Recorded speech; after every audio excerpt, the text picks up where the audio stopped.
Katie Miller moved quietly through the Crystal Palace halls, her cleaning supplies making soft sounds against the polished floor. The massive building stretched far above her head, with walls that sparkled like diamonds in the artificial light. She had been working here for 6 months now, ever since the dragon ships came to her home planet of New Kansas. The dragons took her and 40 other humans when their farming colony could not pay the heavy taxes. Katie remembered that terrible day when the huge ships landed in their wheat fields. The dragon soldiers lined up all the young people and picked the strongest ones to take away. Her parents cried as she was loaded onto the transport ship. She never saw them again.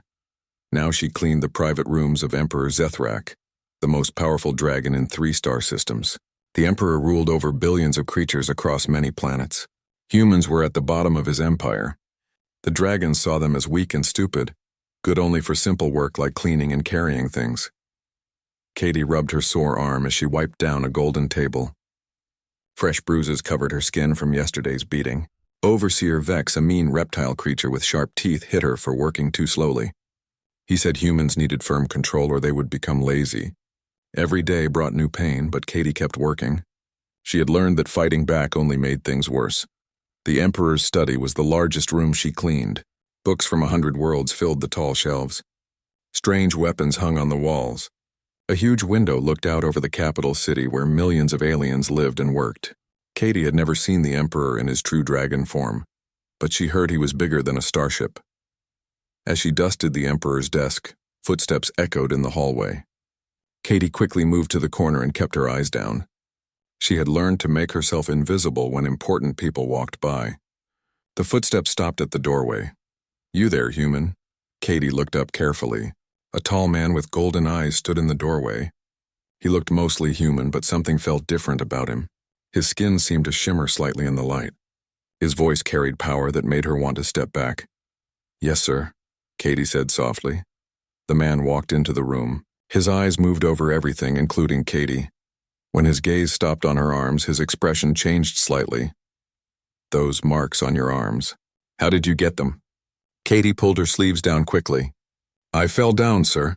I am clumsy sometimes." The golden-eyed man stepped closer. Katie could smell something strange about him, like hot metal and lightning. Fear made her heart beat faster. "Show me your arms." Katie had no choice. Slowly, she rolled up her sleeves. Purple and yellow bruises covered both arms. Some were old and fading. Others looked fresh and painful. "These are not from falling," the man said. His voice stayed calm, but something dangerous flickered in his eyes. "Who did this to you?"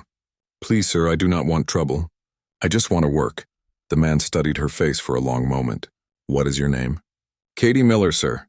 "Katie Miller from which world?" "New Kansas, sir." "It is a farming planet." "And how long have you worked in this palace?" 6 months, sir." The man nodded slowly. Katie noticed his hands looked normal, but his fingernails seemed sharper than they should be. When he moved, he did not make much sound, like a big cat hunting. "Continue your work, Katie Miller from New Kansas." The man left the room. Katie stood there shaking for several minutes before she could pick up her cleaning cloth again. Something about that conversation felt important, but she could not figure out what. That night, Katie returned to the servant quarters deep below the palace. Hundreds of humans lived in the small rooms carved from rock. The air always felt thick and warm down there. She found her friend Lisa Chen treating a cut on another worker's hand. "Bad day?" Lisa asked when she saw Katie's face. "Strange day," Katie replied. She told Lisa about the golden-eyed man who asked about her bruises. "Did he wear fine clothes?" asked Jack Cooper from his bed nearby. Jack used to be a soldier before the dragons captured his ship. Now he worked in the palace gardens. Yes, very expensive looking. "That was probably one of the Emperor's advisors," Jack said. "Or maybe the Emperor himself." Katie felt cold suddenly. "The Emperor can look like a human?"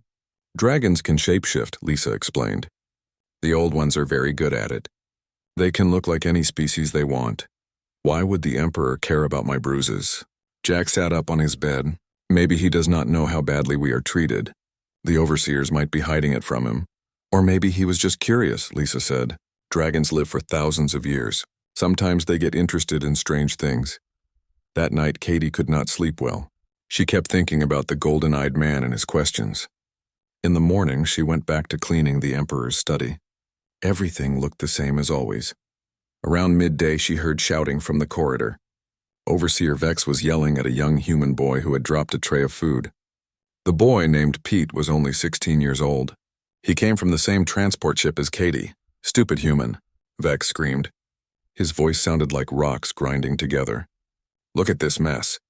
Vex grabbed Pete by the shirt and threw him against the wall. The boy hit hard and fell to the floor.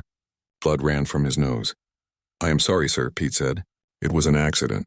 "Accidents have consequences." Vex raised his clawed hand to strike again. Katie watched from the doorway, her heart pounding. She wanted to help Pete, but knew that interfering would only make Vex angrier. All she could do was watch as the overseer hit the boy again and again. After Vex left, Katie helped Pete to his feet.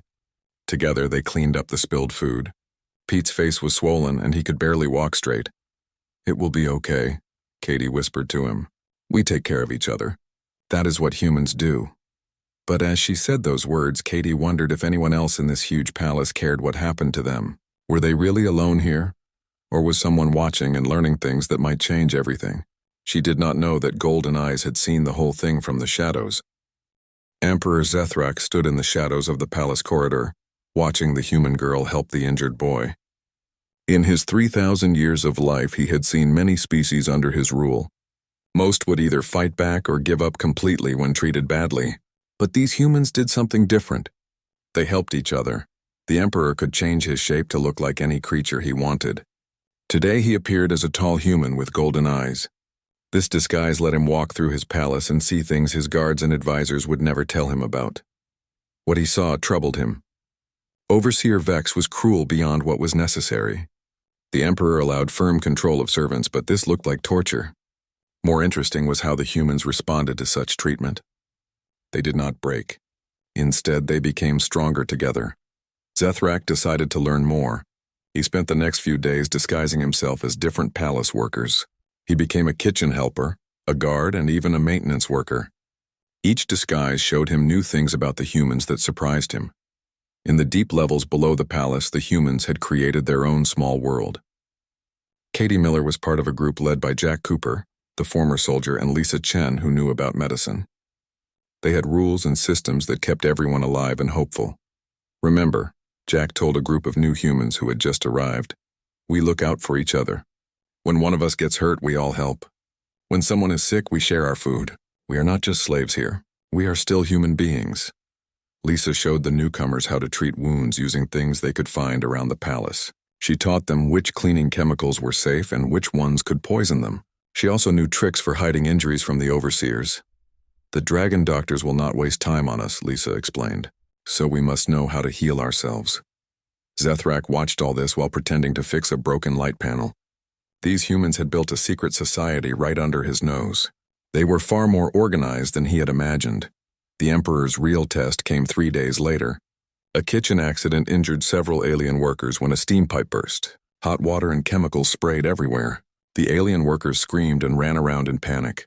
The kitchen staff did not know what to do, but the humans acted fast. Katie ran toward the danger instead of away from it. She turned off the main valve while Jack organized the other humans into rescue teams. Lisa quickly checked each injured person and decided who needed help first. Danny Rodriguez, a human who used to fix computers back on Earth, found the emergency switches and shut down all the dangerous systems. The human saved at least 6 lives that day, including 2 dragon guards who had been knocked unconscious by the steam. When the official medical teams finally arrived, they found the situation under control. The humans had done everything exactly right. Some of the alien workers owed their lives to creatures they had always thought were stupid and weak. Zethrak felt something he had not experienced in centuries. These humans impressed him. They were not just surviving in his palace. They were making it better. The Emperor began having private conversations with Katie during her cleaning duties. He appeared in his human disguise and asked her questions about Earth and human culture. "Tell me about your home world," he said one day while she cleaned his study. Katie looked nervous. Servants were not supposed to talk unless asked direct questions, but something about this golden-eyed man made her feel like she could speak freely. "New Kansas was a beautiful place," she said. "We grew wheat and corn in fields that stretched to the horizon. My family had a small farm. We worked hard, but we were happy. What made you happy? Katie stopped cleaning and thought about the question. We had hope, sir. Every season we planted seeds knowing that good things could grow. Even when the weather was bad or the harvest was poor, we knew next year might be better. And now? Do you still have hope? Katie looked at her hands. They were rough from 6 months of hard work. I have different hope now, sir. I hope that my friends stay healthy. I hope that we can help each other survive. I hope that someday things will change. Change how? I do not know, sir. But humans are good at adapting. We find ways to make things work, even when everything seems impossible. Zethrak found these conversations fascinating. Katie was not educated like his advisors, but she understood things about survival and cooperation that most of his courtiers had never learned. He also noticed that Katie never complained about her treatment. She never asked for special favors or tried to gain advantage by talking to him. She simply answered his questions honestly and continued working hard. One evening, Zethrak watched the humans in their quarters. They were sharing stories about Earth. Jack told them about mountains covered in snow. Lisa described oceans so blue they looked like liquid sky. An older woman named Betty sang a song her grandmother had taught her. As they talked, they shared their small amounts of food. Someone had saved a piece of fruit from lunch. Another person had hidden away some bread. Everyone got a tiny portion, even though the person who saved it could have eaten it all. Why do they do this? Zethrak wondered. Why share when they have so little? He got his answer when Pete, the young boy who had been beaten by Vex, became sick with fever. The humans immediately took care of him. They gave him their blankets, their food, and their water. They took turns staying awake to watch over him. Lisa used her medical knowledge to bring down his fever. Jack told him funny stories to keep his spirits up. Katie sang him the lullabies her mother used to sing to her. They treated this boy like family, even though they had only known him for a few months. Zethrak realized something important. These humans were not just individuals trying to survive.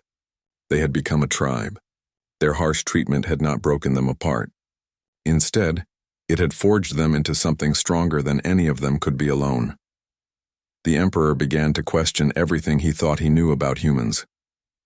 Maybe they were not the weakest species in his empire. Maybe they were actually one of the strongest, but he needed to be sure. He needed to test them in ways that would show their true nature. If he was right about them, it would change everything. If he was wrong, well, they were just servants anyway. But deep in his ancient heart, Zethrak suspected he was not wrong at all. Emperor Zethrak decided it was time for a real test. He needed to see how humans would react when faced with a true crisis. So he planned something that would look like an accident, but would actually test every skill the humans had developed. Late one night, the Emperor used his technology to create a fake emergency. Warning lights began flashing throughout the palace. Alarms screamed through the halls. Computer voices announced that the life support system was failing. Poisonous gas was supposedly leaking into the air. The palace guards ran around in confusion. Most alien species had strict rules about what to do in emergencies. They waited for orders from their superiors. Some tried to call for help on communication devices that Zethrak had secretly disabled. Others simply stood frozen, not sure what to do. But the humans reacted differently. Within minutes of the first alarm, Jack Cooper had organized them into teams. He had been a soldier before the dragons captured him, and his military training took over. Listen up, Jack shouted over the alarms. We do not wait for permission to save lives. Lisa, take your medical team and help anyone who is hurt. Danny, check the computer systems and see if you can find out what is really happening. Katie, organize search teams to make sure everyone gets out safely. The humans moved with purpose while everyone else panicked. They split up and spread throughout the palace looking for people who might be trapped or injured. Katie led a team through the upper levels. They found several dragon courtiers who were too scared to move. Instead of leaving them behind, Katie and her team helped them to safety. She did not care that these same dragons had treated humans badly for months. When people needed help, humans helped them. Danny Rodriguez found his way to the main computer center. The alien technicians there were following emergency procedures that were not working. The computers kept showing error messages and the technicians did not know how to fix them. Let me try, Danny said. The alien supervisor laughed. You are just a human. You cannot understand our advanced systems. But Danny ignored the insult. He looked at the computer screens and saw patterns that the aliens missed. Back on Earth, he had fixed all kinds of electronic equipment. These alien computers were more advanced, but they still followed basic rules of logic. Danny started typing commands. His fingers moved quickly over the alien keyboard. Within minutes, he had found the source of the malfunction. He rerouted power around the damaged sections and restored partial life support to most of the palace. Meanwhile, Jake Morrison, who used to be an engineer, had found the actual air processing center. The machinery there was more complex than anything he had worked with on Earth, but the basic principles were the same. Air had to be cleaned, heated, and circulated. When he found broken parts, he improvised repairs using tools and materials he found around the palace. Amy Watson, who had been a teacher back on Earth, took charge of organizing the civilian workers. She kept them calm by giving everyone specific jobs to do. Some people carried supplies. Others helped move the elderly and injured. Amy made sure that no one got left behind and that everyone knew where to go. The most amazing thing to Emperor Zethrak was how the humans worked together. They did not compete or argue about who was in charge. Each person used their skills where they were needed most. When Jack needed help with something, he asked Katie. When Lisa needed medical supplies, Danny figured out how to get them. When Amy needed strong people to carry things, Jake provided volunteers. Within 2 hours, the humans had not only solved the fake crisis but had actually improved the palace's safety systems. Danny's computer repairs made the networks run faster. Jake's mechanical fixes made the air flow better than it had in years. Amy's organization system helped everyone understand what to do in real emergencies, but the test revealed something else that worried Zethrak. Overseer Vex had used the confusion of the emergency to plan something terrible. He told other overseers that the crisis proved humans were dangerous. He claimed they were trying to take over the palace systems. "They are too smart for slaves," Vex said to his friends. "They will cause trouble if we let them live. We should eliminate them before they become a real threat." Vex decided to start with Katie. He accused her of stealing food during the emergency. This was a serious crime that was punished by death. He planned to execute her publicly to scare the other humans. Zethrak learned about this plot from his spy network. His first reaction was anger.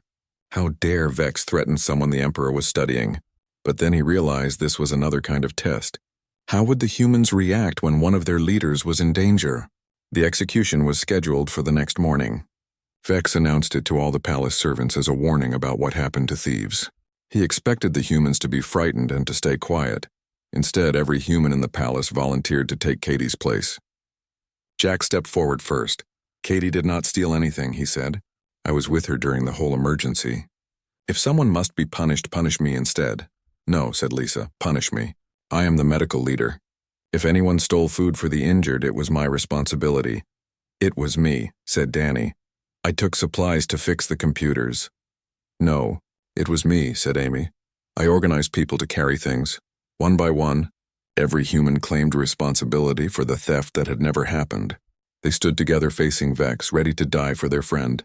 Katie herself was the most surprising. When brought before Vex for questioning, she did not beg for mercy or try to prove her innocence. Instead, she made only one request. "If you must kill someone, kill me," she said. "But please do not punish my friends for something I did not do. They are good people who were only trying to help during the emergency." Zethrak watched all this from his hidden position. These humans amazed him more every day. Faced with death, they thought only of protecting each other. They showed more courage and loyalty than most of his dragon nobles. The Emperor had seen enough. It was time to act. That night, Overseer Vex disappeared. The other overseers found only a note saying he had been transferred to a distant mining station. In reality, Zethrak had dealt with Vex permanently. No one threatened the Emperor's subjects without consequences. The execution was cancelled. Katie was released without explanation. The humans were told only that there had been a mistake in the investigation, but Zethrak knew there had been no mistake. He had learned exactly what he needed to know about humans. They were not weak. They were not stupid. They were not just good for simple labor. They were something much more valuable than that. They were something that could change his entire empire. The question now was what to do with this knowledge. Emperor Zethrak spent the next several days thinking about everything he had learned.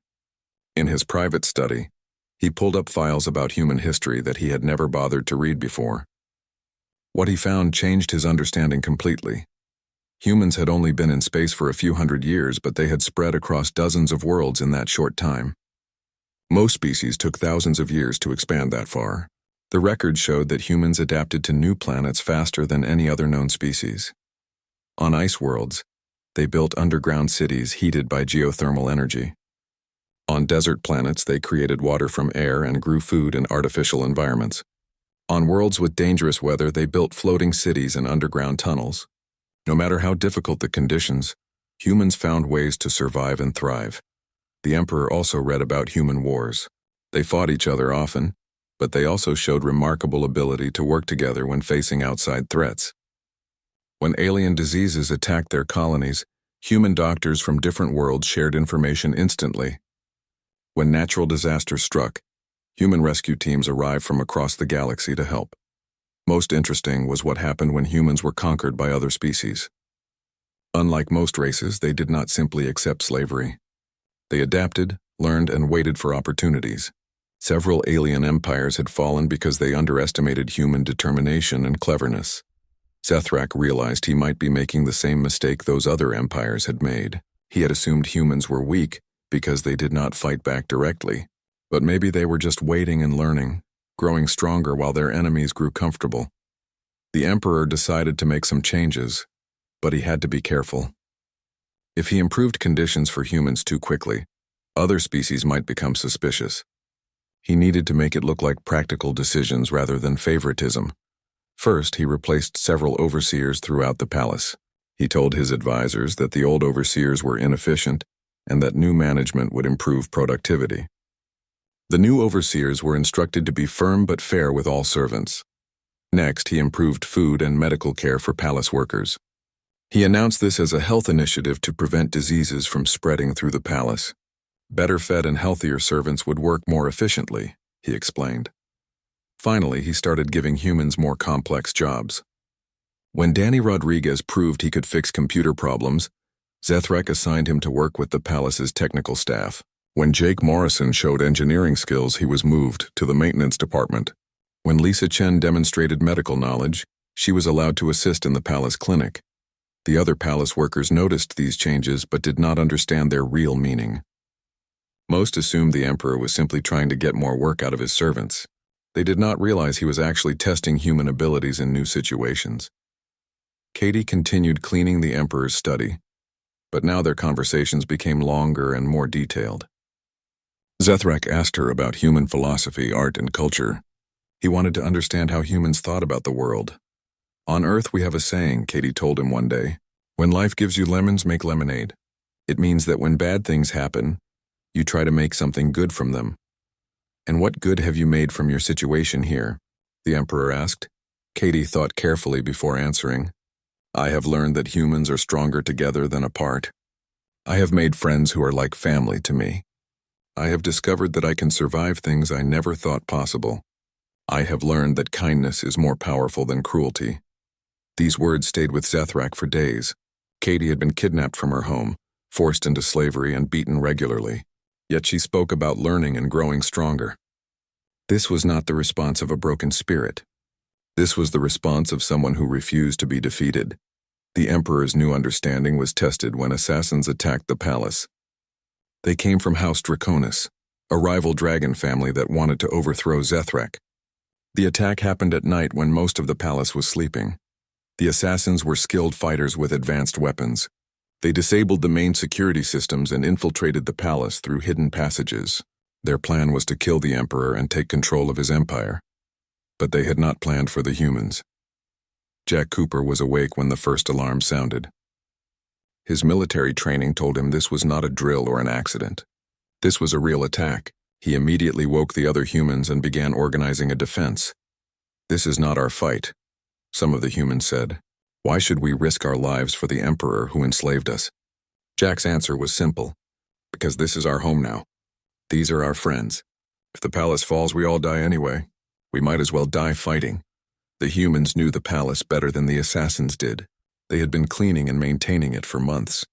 They knew every hidden passage, every secret room, every security system. Danny used his computer access to track the attackers.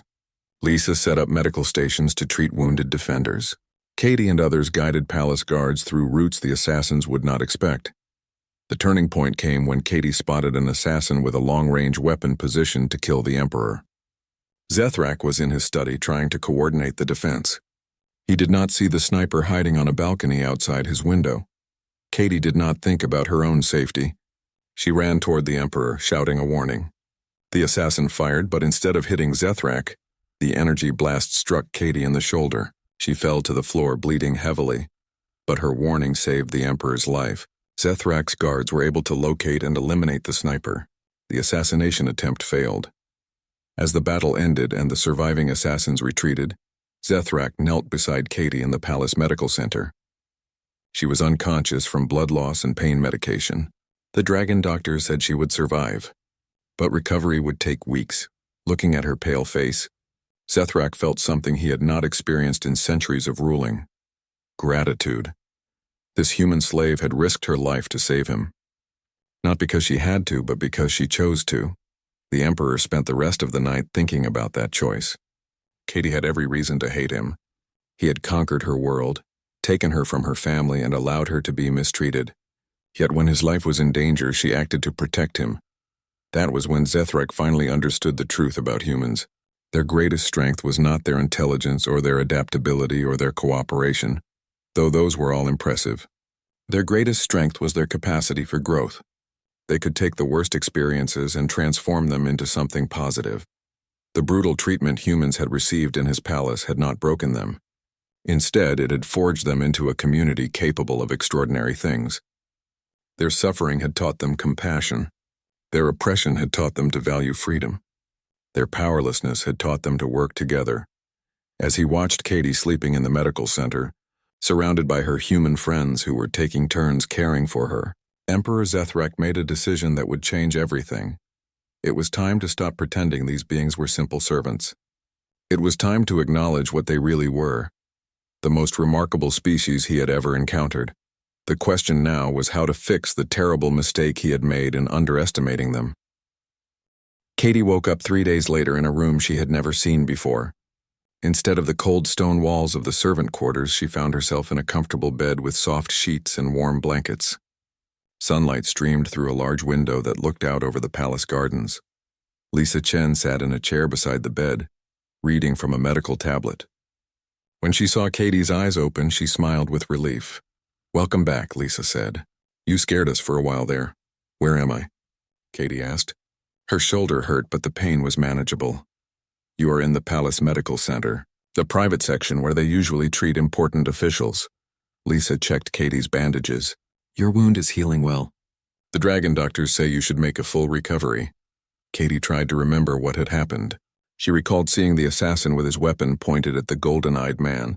She remembered running and shouting a warning. Everything after that was unclear.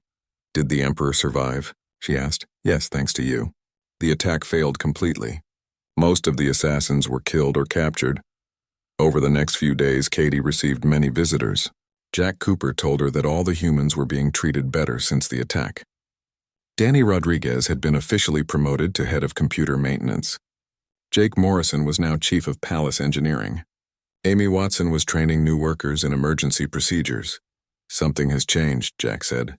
"I do not know what, but the Emperor seems to see us differently now." Katie learned how true this was when Emperor Zethrak himself came to visit her. He appeared in his human-like form, but she now knew who he really was. He sat in the chair beside her bed and spoke quietly. "How are you feeling, Katie Miller from New Kansas?" "Much better, Your Majesty. Thank you for asking. I owe you my life. That assassin would have killed me if not for your warning." Katie did not know what to say. She had acted without thinking. Seeing someone in danger, she had tried to help. That was what humans did. "I have been thinking about our conversations," the Emperor continued. "You told me that humans make something good from bad situations. You have done exactly that here in my palace. I do not understand, Your Majesty. You and your fellow humans have created something remarkable. Despite being treated poorly, you have built a community based on cooperation and mutual support. You have solved problems that confused my trained staff. You have shown courage that impressed my soldiers. You have demonstrated loyalty that shamed my courtiers. Zethrak leaned forward in his chair. I made a mistake when I conquered your worlds. I thought humans were weak because they did not fight back aggressively. I thought you were simple because you accepted your situation. I was wrong about everything. Katie listened carefully. The Emperor's words surprised her, but she remained cautious. She had learned to be careful around powerful people. I want to offer you and your people something, the Emperor said. Not as an act of mercy, but as recognition of your worth. I want to offer you freedom. Katie's heart began beating faster. Freedom, Your Majesty. Complete freedom. Transportation back to human space. Compensation for your time here. Official apologies to your governments. Zethrak paused. But I also want to offer you something else. A partnership. What kind of partnership? I want some of your people to stay here. Not as servants, but as advisors. I want to learn from human methods of problem solving and cooperation. I want humans to teach my staff how to work together more effectively. I want to establish trade and cultural exchange between our empires. Katie stared at him in amazement. After months of slavery, he was offering alliance. Why would you want this? She asked. Because in 3,000 years of ruling, I have never encountered a species with your combination of intelligence, adaptability, and moral strength. My empire would be stronger with humans as partners rather than slaves. Katie thought about all her friends in the servant quarters. She thought about her home world of New Kansas and the family she had left behind. She thought about the possibilities this offer might create. I cannot speak for all humans, she said finally, but I can speak for my friends here. We would need to discuss this together. Of course. Take all the time you need. That evening, all 47 humans who remained in the palace gathered in the medical center. Katie explained the Emperor's offer while Jack, Lisa, Danny, and the others asked questions and shared their thoughts. It could be a trick, Jack warned. He might be testing our loyalty. Or it could be real, Danny said. The changes we have seen in the palace are genuine. The new overseers treat everyone better. We have been given meaningful work and better conditions. Amy Watson raised an important point. If we accept this offer, what happens to humans on other worlds who are still slaves? Do we abandon them to save ourselves? This question led to hours of discussion. Finally, Katie proposed a solution. What if we split up? Some of us return to human space to tell our governments about this offer. Others stay here to work with the Emperor. If this partnership is real, it could lead to freedom for humans throughout the Dragon Empire. After much debate, they agreed to Katie's plan. Jack Cooper and half the humans would return to Earth with news of the Emperor's offer. Katie, Lisa, Danny, and the others would remain as the first human diplomatic mission to the Dragon Empire.